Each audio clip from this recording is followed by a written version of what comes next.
Goes to Kampung Adat Cirende. Mengenal Kampung Adat Cirende. Berikut memasuki area Kampung Adat Cirende.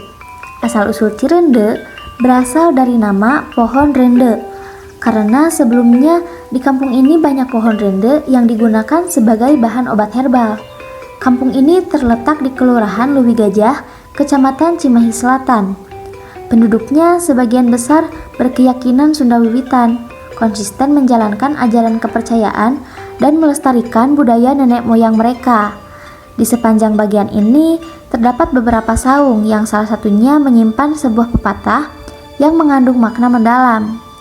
Teboga sawah asal boga pare, teboga pare asal boga beas, teboga beas asal bisa nyangu, tenyangu asal dahar, tedahar asal kuat.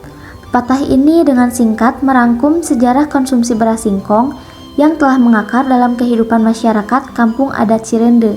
Pada bagian seberang, tampak sebuah bangunan yang biasa digunakan untuk penyelenggaraan pertunjukan seni tradisional, khususnya pertunjukan wayang golek. Nah, pada bagian bangunan tersebut dihiasi dengan untaian 4 kain yang berwarna berbeda, masing-masing membawa makna dan simbolisme yang mendalam.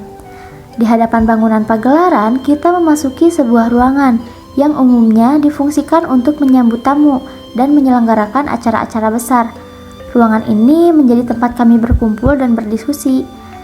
Di dalamnya tersedia beberapa alat musik tradisional Sunda yang digunakan dalam perayaan-perayaan, upacara adat yang diadakan oleh masyarakat setempat seperti peringatan 1 Suro atau tanggal 1 Suro sesuai kalender Saka Sunda juga diselenggarakan di ruangan ini.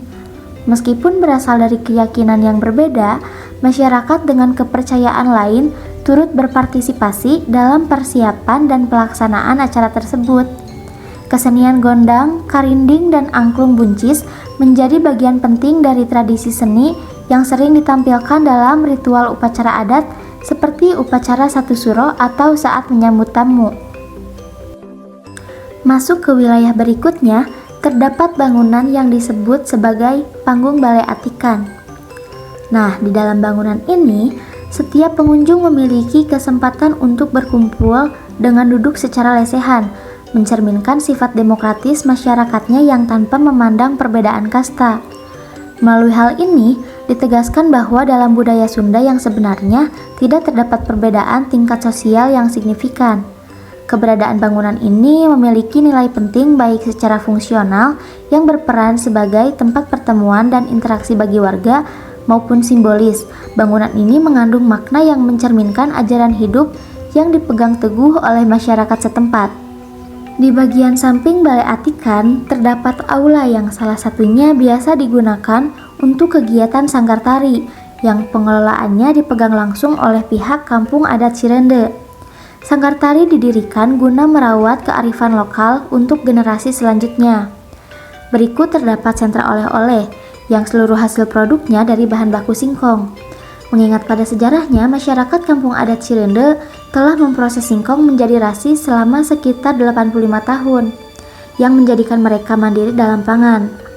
Gaya hidup mereka tidak terpengaruh oleh fluktuasi harga beras dan tetap stabil dalam gejolak ekonomi sosial.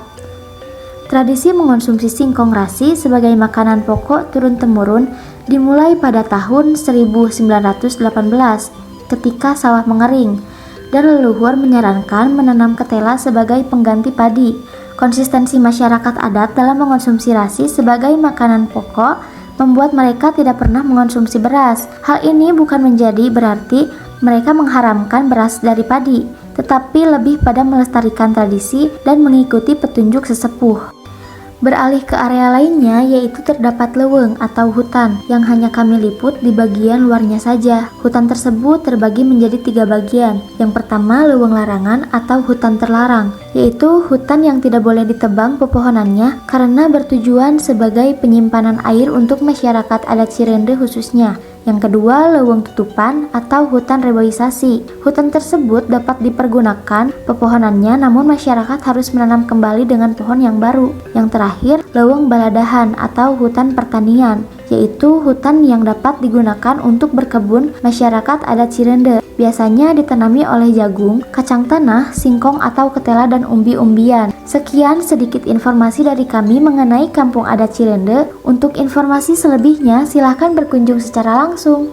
Bye-bye.